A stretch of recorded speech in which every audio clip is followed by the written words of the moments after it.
Hello, hello, everybody. Thanks so much for joining us. Really excited for the chat today.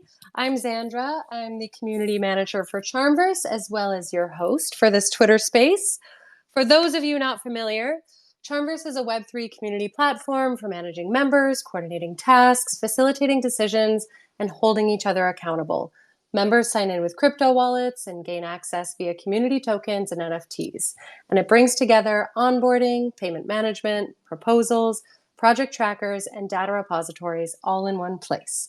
So if you have not checked it out, I encourage you to do so, but not until after the space today. Because today we are joined by Dr. Junyu Liu, founder and CTO of SeQure. SeQure is powered by AI and cybersecurity scientists and leaders and provides next generation security solutions and infrastructure for AI and blockchain. So today we're going to be diving into AI and security, whether that be security enhancement using AI technology, as well as AI technology with security guarantee. So let's welcome Dr. Liu to the stage. Hey, doctor, how are you? Hi. So can you hear me? Yes, I can. Welcome, welcome. Great. Great. Thank you very much. It's my great pleasure to be here, as I'm happy to share some of our thoughts and also our products about AI and security. Yeah, I'm really excited to chat with you. And full disclosure, this is not something I'm very well versed in. So I'm excited to learn myself, and I'm sure our listeners are as well. So thank you so much for taking the time to be here. I'm sure we're going to learn a ton. So I just gave a brief intro of SeQure, but can you tell us in your words what you're working on over there? Yeah. So great. Yeah. SeQure is a startup. So, focusing on AI and security. So we develop reliable AI products and following the most advanced AI technology based on our previous research experience, and also business experience, and also we do, for instance, on-chain monitoring and of Web3 community using AI technology, such that it could get some of the most recent information about hacks, and it could determine and examine if a transaction is a hacking event or not. So those are the products we have worked on. We have primarily two products at this moment. So the first one is called the Secure AI, which is, as I mentioned before, using AI related technology to do on-chain monitoring. And another one is called AI Secure Robot, which is powered by large language model, and such that you could reliably using those chatbot to ask for instance, financial related or Web3 related questions. Interesting. Yeah, I'm excited to dive into this because I know, there's definitely two sides to this. Some people are very nervous about AI and others are fully embracing it. So, what would you say, what do you consider to be one of the top security risks in Web3 right now? Yeah, so that is a great question. So in Web3, we see that there are lots of like hacking events. So maybe like a weekly or even monthly or even daily, that there are potentially lots of hacks.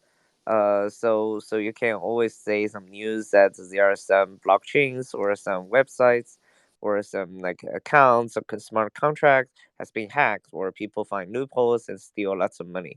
So the cost is huge, so we did detailed research on which kind of hacking events are possibly happen. There are some more traditional hacking events that happens in Web 2 as well, but maybe not so frequently. So-called private key. If you release some private keys, and then it's gonna be in some like a security risk, and then it's very risky to do that. And that is one of the most common like hacking events. And there are some other like hacking types.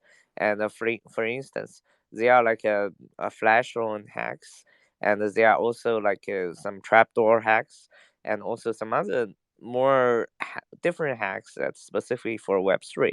So all those different hacks, and including, of course, the smart contract loopholes. So those are like I think, important security risks at this moment for the Web3 community. Absolutely. So when you say trapdoor hacks, is that like clicking a link that's taking you to the wrong place? No. So that side is more like a traditional hack.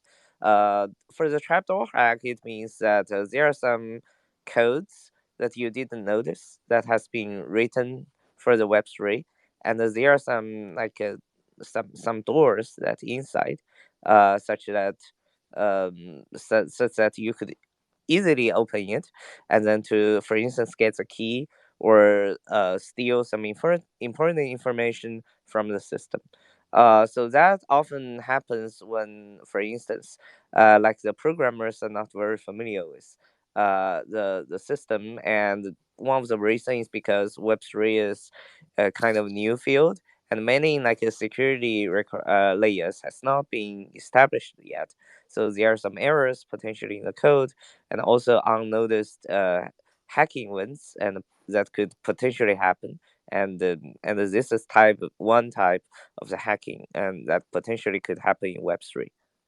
Yeah, right. Because it's new. A lot of the people that are building these codes are not used to writing for the blockchain and stuff like that, right? Yes. So we're still developing that, which could obviously leave us open to hacking. So I guess that takes me to my next question, which is how is SeQure minimizing these risks? So what we are trying to do was specifically secure AI, this product. Will help you like minimizing and or identifying which kind of transaction you could have is potentially a hack. So what it does is that because we know that there is an advantage in Web3 or blockchains, many transactions are public. That you can see everyone's transaction in the public chain already, although it has been hashed or it has been encrypted, but you can still see them. So what we did is that we use AI to make analysis on the distribution of the transactions, and also the distribution of the hacking ones, and distribution of the normal transactions, and what it should look like. And then if there is a hacking that happen, that there must be some abnormal feature of that transaction. And then as long as the machine is taking enough data, and the machine is able to identify immediately if that hack is a abnormal sign or not, if that transaction is abnormal or not. So using this method, so we are able to identify in a very short time, and which kind of given transaction is a hack, and then even classify which type of hack it should be. And is that because of the releasing of the private keys, or it has been because of some other reasons, or it is traditional, maybe social engineering type hacks? And potentially, so the algorithm itself will classify the type of hack, and also give you a security score that is according to how secure it is for that given transaction. Because the transactions are, many of them are public, so it's gonna be very convenient for us to take the data and train the machine. So basically, using this way, we are able to give the customers very fast alarming of which kind of transaction is abnormal or not using AI. Can you give me an example of something that would be an abnormal behavior that you would be able to find or Yeah. identify? Great. So, for instance, one of the successful example we have is that we get partnership with another cross-chain bridge, which is also one of the most common place where people get hacked. Because cross-chain bridge is very complicated, and also it has lots of money. And inside the account of the cross-chain bridge, which is a bridge that is connecting two different blockchains, we're collaborating with poly networks, and historically it has some hacking events that people already find it was hacking. Uh, what we did is the following experiment. We take the normal data without those transactions and historical hacking transactions, and then ask the machine if those transactions, abnormal transactions, are actually hacking or not. And using this way, we do this back test, history test, and we could identify actually nine hackings that has been already identified by other people. That is, they are indeed hacks. But we do find that our machine could learn this even without that information. We only need to give normal data, a normal transaction history to the machine, and the machine is able to identify it's a huge abnormal factor in those historical transactions that Poly network has, which was happens I think in 2021. So this is an example where we are able to identify some abnormal transactions. All those nine transactions could have been identified. Fascinating. Okay, so is this, I recently read an article, is this anomaly detection? Is that what Yes, it could be exactly. called? And I would So assume, maybe I shouldn't assume, but you're a proponent of this because this is what you're trying to do, right? yes, exactly. So, listeners, so anomaly detection utilizes artificial intelligence, AI, to identify that abnormal behavior within the data sets. So tell us a little bit. So you're managing and analyzing like these growing data sets, right? Yes. Exactly. So basically, anomaly detection is that it's commonly used and in the Web 2 community as well. For instance, there are lots of thieves in the credit cards, and they are trying to uh, make some fake transactions and then try to steal other people's information. And then if that happens, and sometimes the system will give you alarming and does not allow this kind of transactions. The algorithm underlying this behavior, those kind of monitoring, is called anomaly detection that could identify some anomaly in the credit card transaction history.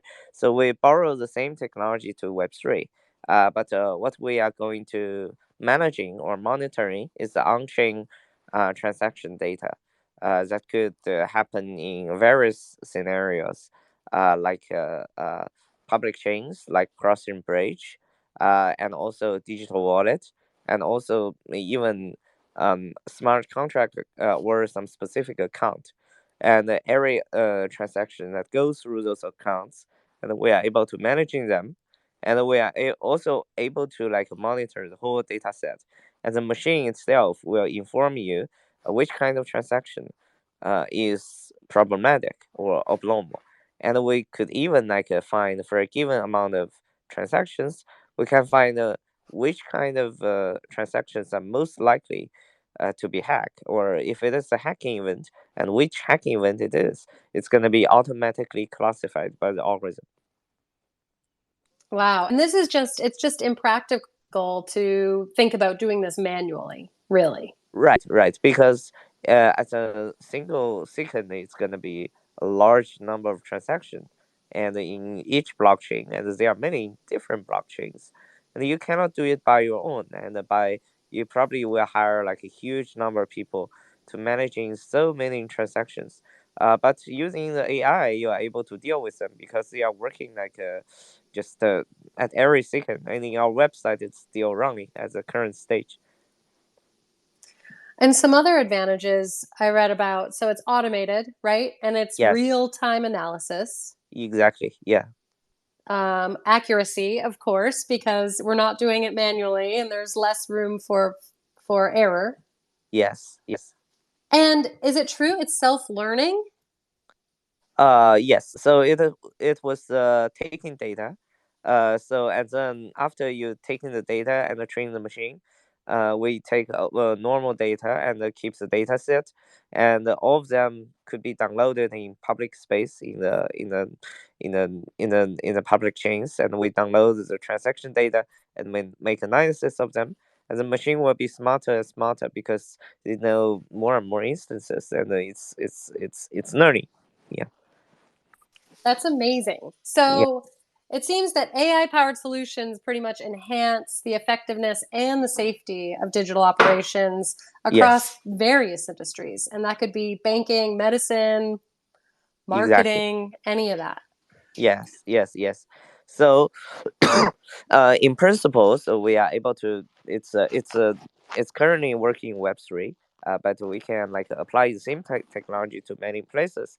For the bank, I already give the example of credit cards, but there are also some other examples, and also for other like fields require security, like medicine, for instance. There are some health data, and they are private, and then when transforming those health data, and probably you need some similar methods that combining AI and cryptography or AI and safety that could provide you efficient solutions. Amazing. Um, I don't know if you saw it. I saw it just before I got on this space, but I was seeing that there were some hackers threatening to pretty much take down the financial system in the US. Did you see anything about this? Yeah, so there are some like there are some hacking events that for instance in traditional like banking events, although we work in the Web3, but there are some news that some hackers are trying to like um find some problem of the financial system and in the economy, in the stock market in the United States. And I think these are uh, people, and maybe still don't know where all those hackers are coming from, but there are some traditionally some safety concern that of course people want to make their financial assets to be safe. Yeah, we need some anomaly detection over there, it seems like. Yes, yes. Yeah.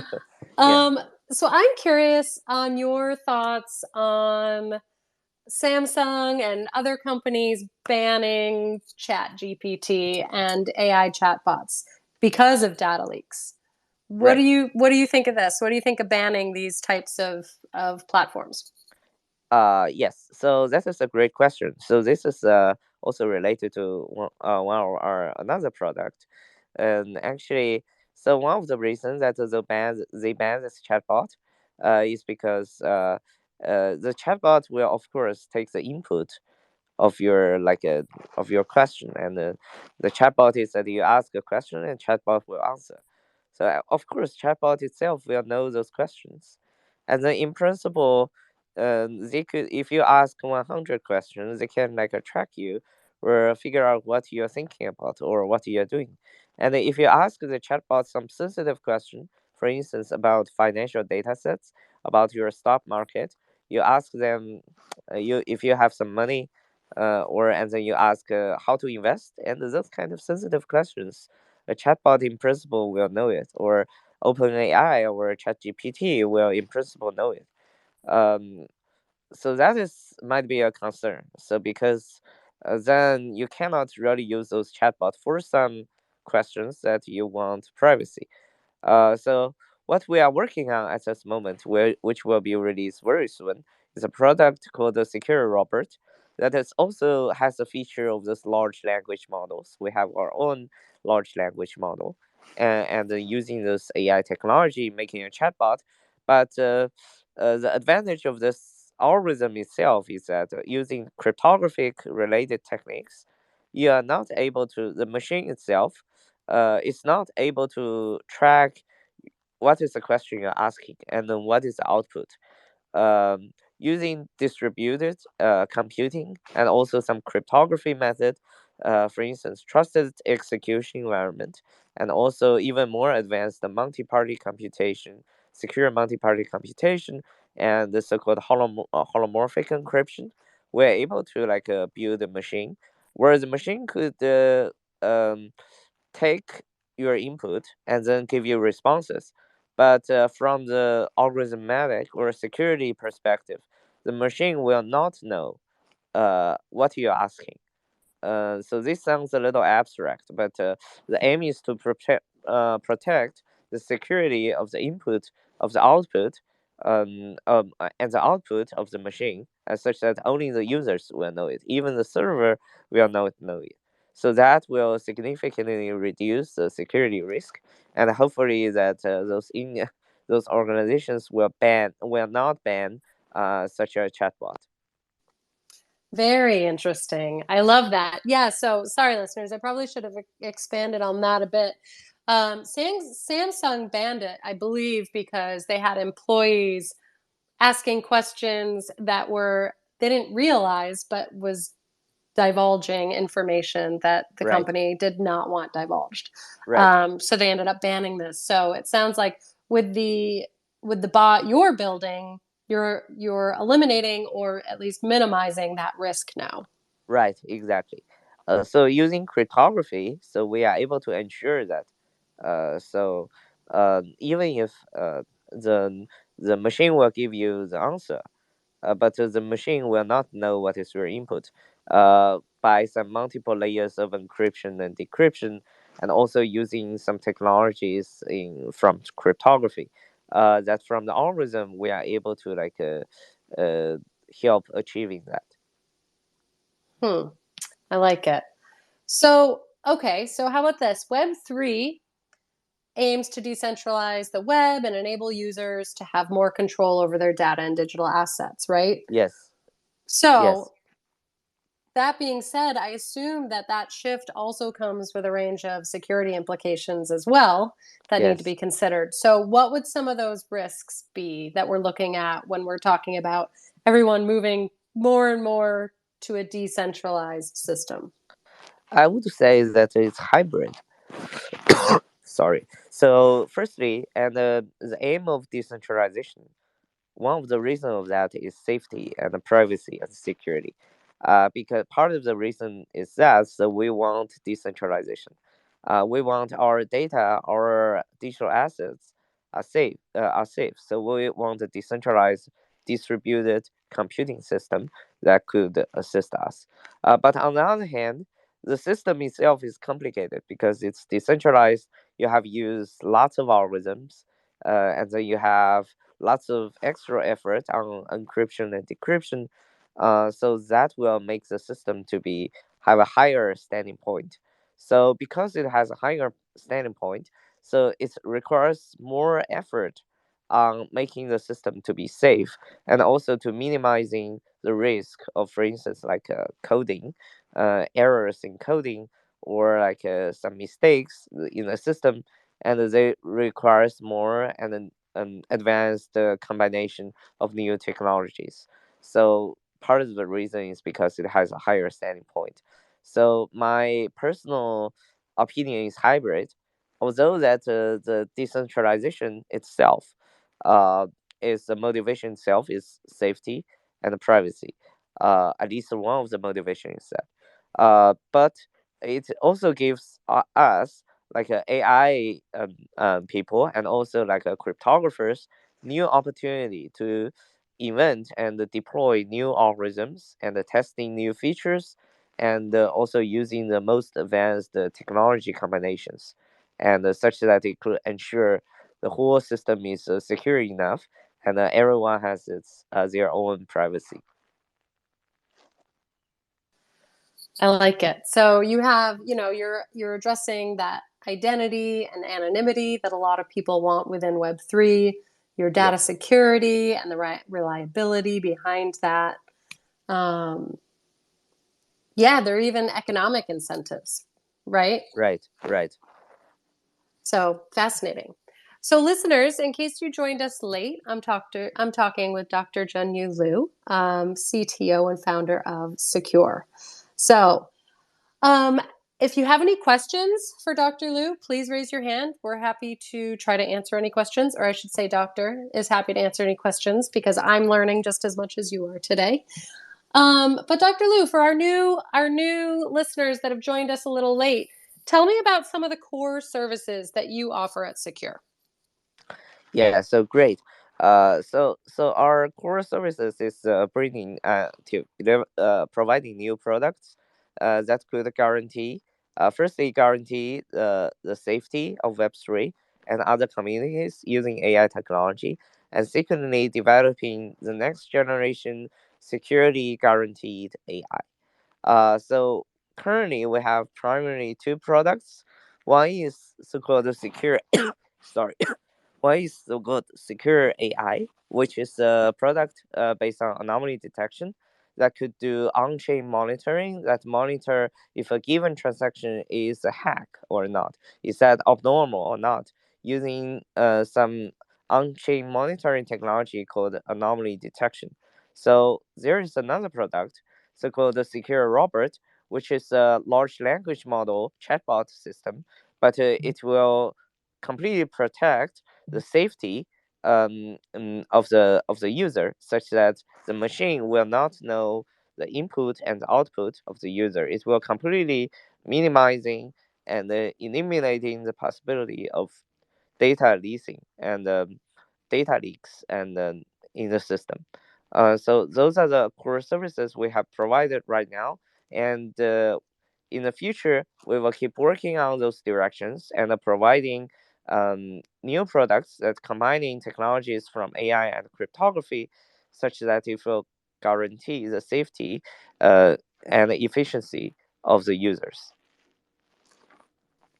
And how can the listeners implement SeQure into their world? Can they do that today? Yes, exactly. So there is a website actually we recently launched, and you can check our website for details. That we are doing on-chain monitoring of uh, part of the transaction of Ethereum and other blockchains. And then for a given transaction is updated in the real time, we will give a security score and also give a security level of those transactions. And you can visit today. Right now, it's gonna be on the website. Uh, but on the other hand, our system, our product is more for to be system. So it's gonna be maybe more useful for developers and also Web3 programming managers. But everyone is welcome to visit our website and take a look on new features of secure products. Yeah, listeners, definitely go check it out. There's a bunch of information there. It's secure.ltd, and secure is spelled SEQURE. Um, so, Dr. Liu, when and how did you discover your passion for AI and cybersecurity? Yeah, so in the past, I was a physicist. In the past, I spent the first few years in my PhD studying physics, and my primary working directions and was quantum computing.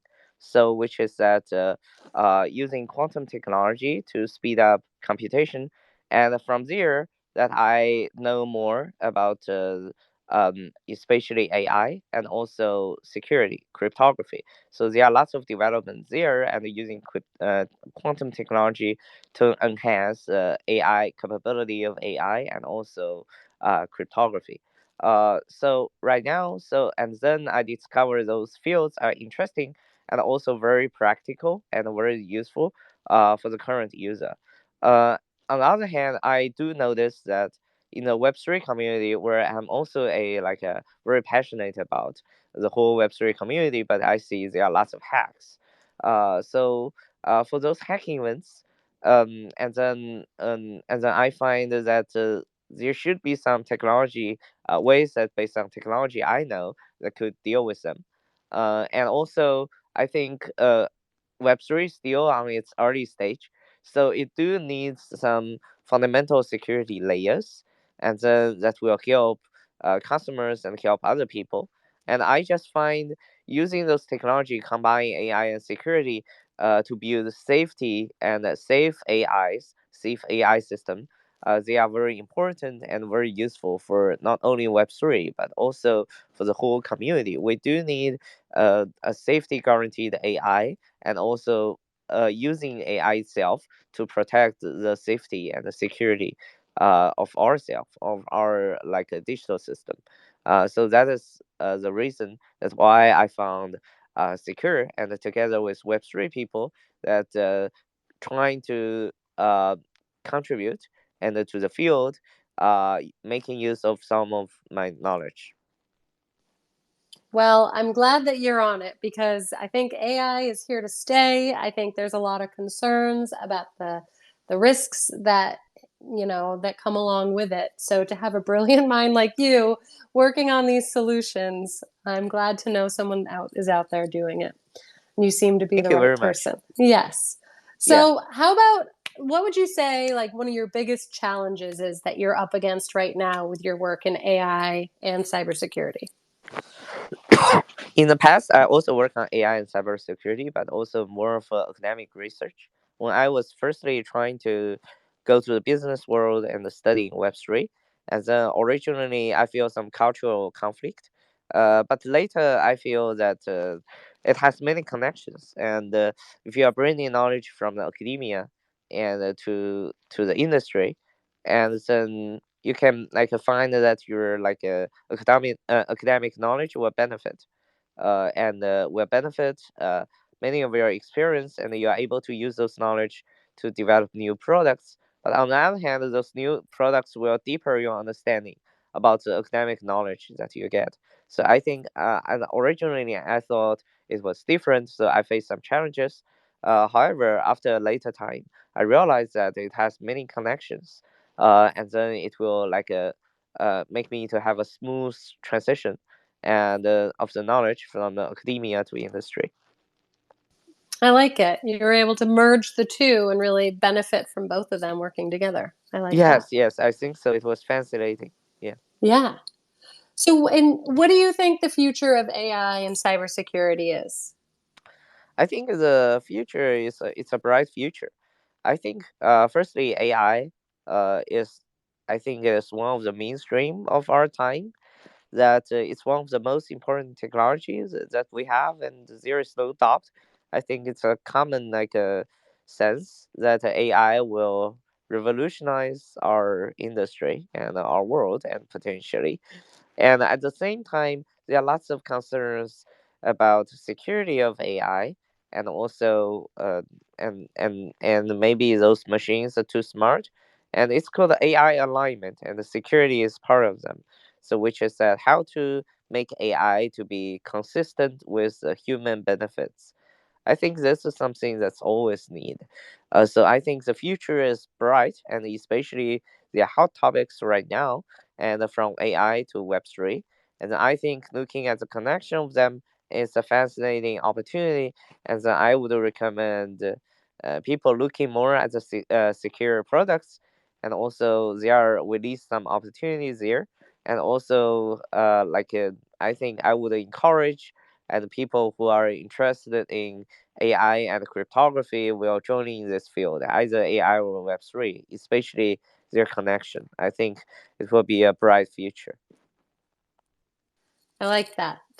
I'm glad to hear that. Thank you. Yeah. um, how about lend us some advice for the future AI and cybersecurity scientists and leaders that are listening in? What's some advice that you would pass along to them? Yeah, my advice is start to talking to secure. Yeah, but in general, I would feel that I mean the advice is that just keep understanding for a scientist, keep understanding what is the need of the market. And then if you understand what is the need of the market, then you are able to probably make a more useful products, and also do more useful and impactful research. So, but also I think my suggestion is taking a look at our secure website, and we already list several like opportunities and for our future. Yeah. Fantastic. So, can you drop some alpha? What's next for you for SeQure? What should we be keeping an eye out for? Yeah. So great. So we are at the moment. Uh, developing and making the product better and our at our hand, and our technology is scalable, and then it will be like a and business is scalable as well. It will grow and together with the market, and then we will keep working on those products and making more research results inside, and also making more development effort and providing more smooth and advanced service for the user. Amazing. I'm really excited to follow the journey, see what you continue to build. So, listeners, SeQure is powered by AI and cybersecurity scientists and leaders and provides next generation security solutions and infrastructure for AI and blockchain. Um, if you came in late, we will have this available for you to listen to. Dr. Junyu Liu is brilliant. I've learned a lot, and I know that there's so much more out there. And for all you future AI and cybersecurity scientists and leaders, as he said, keep following along and understand the needs of your market. And of course, visit SeQure and learn from them because they are certainly leaders in this space. So, Thank Dr. you. Liu, thank you again so much for taking the time to chat about this. It's fascinating work you're doing, and I'm so glad to know you're out there keeping us safe. Thank you. Yeah, thank you very much. So it's also my great pleasure to be here, and I'm happy to chat with people and also making friends. Absolutely. Me too. And listeners, make sure you click on his PFP, give him a follow. Also, go follow SeQure, and that's at the SeQure on Twitter. And then, as I said, the website secure.ltd, and that's secure with a Q. So please go check it out. Yeah, just go check out all the AI and cybersecurity stuff they have going on. It really is fascinating. And thank you again, Doctor. It has been a pleasure talking to you and learning more about this topic. Thank you. Thank you. All right, have a fantastic day. Thanks everyone for tuning in, and we'll see you next time. Bye. Bye bye.